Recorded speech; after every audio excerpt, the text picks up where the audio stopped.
శ్రీమాతే నమః. అందరికీ స్వాగతం సుస్వాగతం అమ్మదేజం పారాయణం ఛానల్కి. సో మనందరికీ పారాయణం అంటే అందరికీ తెలిసిన విషయమే, కానీ ఒకరమే ఇంట్లో కూర్చొని చదువుకోకుండా ఇలా అందరం కలిసి చదువుకుంటే బాగుంటుంది అన్నట్టుగా నేనైతే ఇలా స్టార్ట్ చేశాను. సో ఈరోజు అయితే 10వ వారం పారాయణం అయితే జరుగుతుంది. ఈరోజు మేము మా ఇంట్లో మా సొంత ఊరిలో అయితే పారాయణం చేసుకుంటున్నాము. అదేవిధంగా మీరు కూడా ఎవరైనా మీ ఇంట్లో పారాయణం చేసుకోవాలనుకుంటే మీరు కూడా బుక్ చేసుకోండి. అలాగే మేము మీ ఇంట్లో అయితే పారాయణం అయితే చేస్తాము.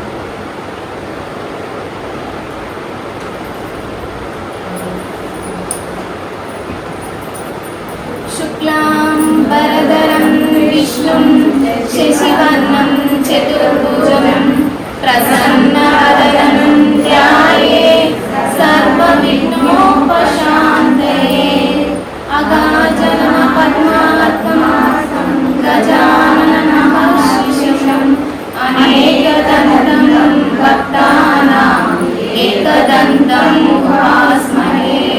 వక్రతుండ మహాకాయ కోటి సూర్య సమప్రభా నిర్విఘ్నం కురు మే దేవ సర్వకార్యేషు సర్వదా. సరస్వతీ నమస్తుభ్యం వరదే కామరూపిణి విద్యారంభం కరిష్యామి సిద్ధిర్భవతు మే సదా. పద్మం పాతి విశాలాక్షి పద్మం కేసరి వర్ణిని నిత్యం పద్మాలయా దేవి సా మాం పాతు సరస్వతి. గురు బ్రహ్మ గురు విష్ణు గురుదేవో మహేశ్వర గురు సాక్షాత్ పరబ్రహ్మ తస్మై శ్రీ గురువే నమః. ఓం శ్రీమాత్రే నమః. మహాశక్తి మణిద్వీప నివాసిని ముల్లోకాలకు మూల ప్రకాశిని మణిద్వీపములో మంత్రరూపిణి మన మనసులలో కొలువై ఉంది. సుగంధ పుష్పాలెన్నో వేలు అనంత సుందర సువర్ణ పూలు అచంచలం మగు మనోసుకాలు మణిదీపానికి మహానిధులు. లక్షల లక్షల లావణ్యాలు అక్షర లక్షల వాక్ సంపదలు లక్షల లక్షల లక్ష్మీపతులు మణిదీపానికి మహానిధులు. పారిజాత మన సౌగంధాలు సురాదినాదుల సత్సంగాలు గంధర్వాదుల గాన స్వరాలు మణిదీపానికి మహానిధులు.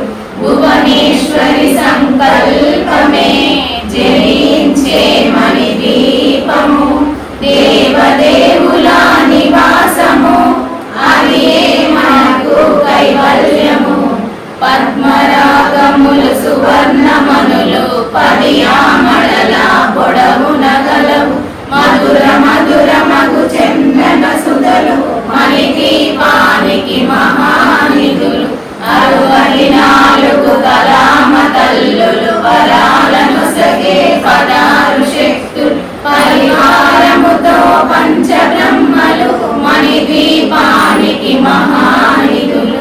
అష్టసిద్ధులు నవనవనిధులు అష్టదిక్కులు దిక్పాలకులు సృష్టికర్తలు సురలోకాలు మణిదీపానికి మహానిధులు.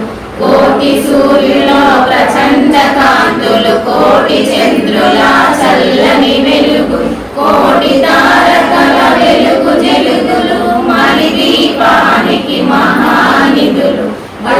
గోడల ప్రాకారాలు రాగి గోడల చతురస్రాలు ఏడామణల రత్నరాసులు మణిదీపానికి మహానిధులు. పంచామృతమయ సరోవరాలు పంచలోహమయ ప్రాకారాలు ప్రపంచమేలే ప్రజాధిపతులు మణిదీపానికి మహానిధులు. ఇంద్రనీలమణి ఆభరణాలు వజ్రపు కోటలు వైడూర్యాలు పుష్యరాగమణి ప్రాకారాలు మణిదీపానికి మహానిధులు. సప్తకోటి గణ మంత్ర విద్యలు సర్వశుభప్రద ఇచ్ఛాశక్తులు శ్రీ గాయత్రి జ్ఞాన శక్తులు మణిదీపానికి మహానిధులు.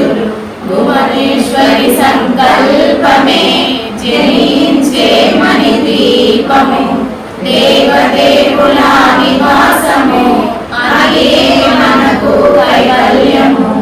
విలవిలలాడే ముత్యపురాసులు, కలకలలాడే చంద్రకాంతము, విద్యుల్లతలు మరకతమనులు, మణిదీపానికి మహానిధులు.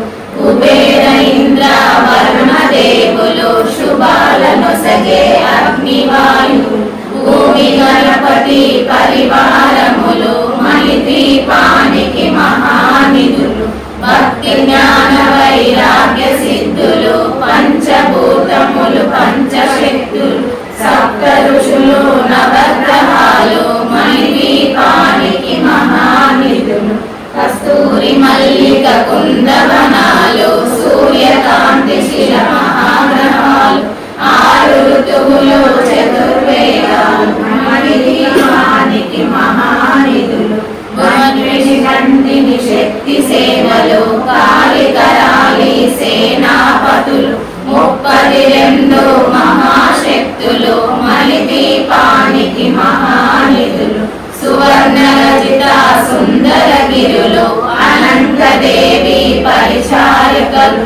గోమేధికమణి నిర్మిత గృహలు, మణిదీపానికి మహానిధులు. సప్త సముద్రములనంత నిధులు, యక్ష కిన్నెర కింపురుషాలు. నానా జగములు నదీ నదములు, మణిదీపానికి మహానిధులు. మానవ మాధవ దేవగణములు, కామధేనువు కల్పతరువులు. సృష్టి స్థితి లయ కారణమూర్తులు, మణిదీపానికి మహానిధులు. కోటి ప్రకృతుల సౌందర్యాలు, సకల వేదములు ఉపనిషత్తులు. 16 రేకుల పద్మశక్తులు, మణిదీపానికి మహానిధులు. దివ్య ఫలములు, దివ్యాశ్రములు, దివ్య పురుషులు, ధీరమాతలు. దివ్య జగములు, దివ్య శక్తులు, మణిదీపానికి మహానిధులు. శ్రీ విఘ్నేశ్వర కుమార స్వాములు, జ్ఞానమూర్తి ఏకాంత భవనము. మణి నిర్మితమగు మండపాలు, మణిదీపానికి మహానిధులు. పంచభూతములు యాజమాన్యాలు, ప్రభావశాలం అనేక శక్తులు. సంతాన వృక్ష సముదాయాలు, మణిదీపానికి మహానిధులు. చింతామణులు నవరత్నాలు, నూరామణల వజ్రపురాసులు. వసంతవనములు గరుడ పచ్చలు, మణిదీపానికి మహానిధులు. దుర్గము తెలియని దేవి సేవలు, నటనాట్యాలు సంగీతాలు. ధనకనకాలు పురుషార్థాలు, మణిదీపానికి మహానిధులు.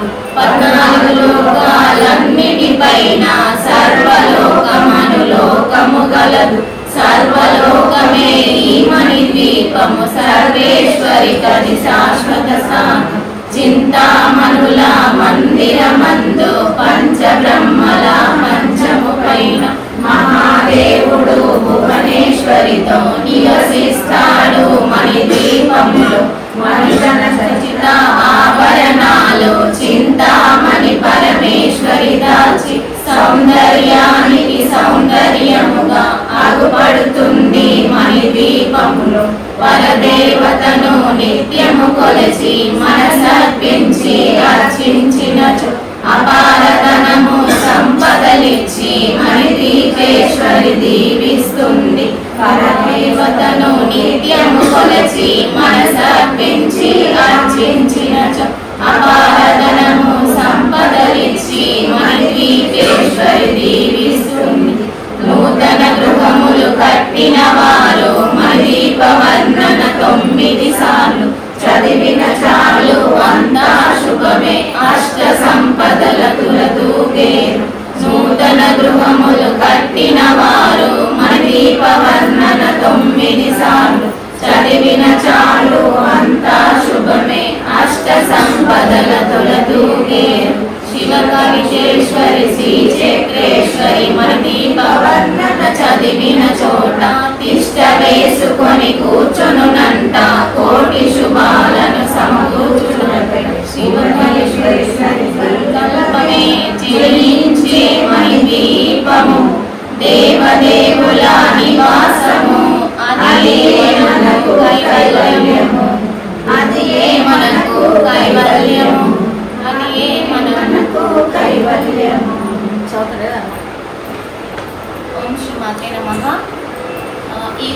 10వ వారం పారాయణం అయితే అయిపోయింది. సో మనందరం కలిసి ఇలా ఒకే ఇంట్లో చేసుకోవడం వల్ల ఖచ్చితంగా పాజిటివ్ వైబ్ అయితే ఉంటుంది. అలాగే అమ్మవారు కూడా మనల్ని ఖచ్చితంగా కరుణిస్తుంది. ఇలాంటి రోజు పారాయణం ఇలాంటివి చాలా రోజులు చేయాలని నాకు కోరికగా ఉంది. సో అది ఖచ్చితంగా అమ్మ అనుగ్రహం ఇస్తుందని చెప్పేసి నేను అనుకుంటున్నాను. మణిదీప వర్ణన లలిత చాలీస పారాయణం ఈరోజు అందరం కూడి చాలా బాగా పారాయణము చేసినాము. మణిదీప వర్ణన పూజ జరిగింది, పారాయణ జరిగింది, భక్తులందరూ వచ్చారు. చాలా సంతోషం అనిపించింది. అందరి మీద అమ్మవారి కృప కలగాలని కోరుచున్నాను. చేసుకునే దానికంటే అందరూ సామూహికంగా చేసుకుంటే ఎక్కువ పుణ్యం ఉంటది. అంతే. ఓ శ్రీమాత్రే నమః. ఈరోజు శుక్రవారము ఏకాదశి సందర్భంగా మా అక్కగారు గుండా ధనలక్ష్మి తిరుపతి గారింట్లో వాళ్ళ కోడల సంకల్పం ద్వారా 15-16 మంది స్త్రీలతో మణిద్వీప వర్ణన లలితా చాలీసా కార్యక్రమం జరిగింది, పారాయణ కార్యక్రమం జరిగింది. ఇంట్లో మనం ఎంత పూజ చేసుకొని ఎంత పారాయణం చేసినా కానీ అందరూ కలిసి ఒకే చోట సామూహిక పారాయణం చేయడం వల్ల వచ్చే పుణ్యం కానీ ఏదైనా చాలా అద్భుతంగా ఉంటుంది, మంచిగా ఉంటుంది. అమ్మవారి యొక్క కృపా కటాక్షాలు సదా అందరిపైన ఉండాలని ఇలా తన సంకల్పంతో సాగిన ఈ పారాయణం ఇంకా ఇంకా చాలా ఇళ్లలో జరగాలని తన కోరిక నెరవేరాలని కోరుతున్నాను. అలా శుక్రవారం రోజు లలిత చాలీసాను మణిదీప వర్ణన పారాయణం చేశాము. ఇట్లా సామూహికంగా అందరు కలిసి చేస్తే చాలా ఫలితము ఉంటుంది, అందుకే చేశాము. జై శ్రీ లలిత. అమ్మవారి యొక్క పారాయణం స్టార్ట్ చేసి ఆల్మోస్ట్ 2 నెలలు అవుతుంది. సో అప్పటి నుండి అయితే ఇదొక 10వ వారము. సో ఈ రోజు అయితే మేము చాలా మంది కూర్చొని అయితే పారాయణం అయితే చేయడం జరిగింది. ఇదే విధంగా ప్రతి ఒక్కరి ఇంట్లో కూడా చేయాలని నా కోరిక ఉంది. అలాగే చాలా పెద్దవాళ్ళు ఎలాంటి వాళ్ళైనా కూడా వాళ్ళ ఇంట్లో వాళ్ళు పిలిస్తే వాళ్ళకి ఇష్టమైంది ఈ రోజు చేద్దాము అంటే ఖచ్చితంగా నేను చేయడానికైతే రెడీగా ఉన్నాను. సో ప్రతి ఒక్కరికి కూడా అమ్మవారి యొక్క పారాయణం చేసుకోవడం అయితే చాలా ఇష్టము. సో ఎవరిది వాళ్ళు ఇంట్లో చదువుకోవడం కానికంటే ఇలా అందరం కలిసి చదువుకుంటే వారికి చాలా సంతోషాన్ని ఇస్తుంది. అలాగే మనము ఏ ఇంట్లో అయితే పారాయణం చేసినామో మనకు ఆ రోజు ఖచ్చితంగా పాజిటివ్ వైబ్ అనేది ఉంటుంది. సో అమ్మవారి యొక్క కటాక్షం ఖచ్చితంగా ఉంటుంది. అదే విధంగా మనం అమ్మవారిని నమ్ముకొని ఉండాలి. ఫస్ట్ మనం నమ్ముకొని చేస్తే ఖచ్చితంగా మనకి అమ్మవారు మనకి అనుగ్రహం ఇస్తుంది. సో మన నమ్మకం పైనే ఖచ్చితంగా ఉంటుంది. నమ్మకం మనం బాగా పెట్టుకొని మనం చేసుకోవాలి. సో ఇలాంటి ఒక పారాయణము ఈ రోజు 10వ పారాయణము. అలాగే నేను ఒక 1000 చేశాను అని చెప్పుకోవడానికి తొందరగా ఎదగాలి అని నేను అనుకుంటున్నా. సో అమ్మవారి అనుగ్రహం ఉండాలి. ఓం శ్రీ మాత్రే నమః.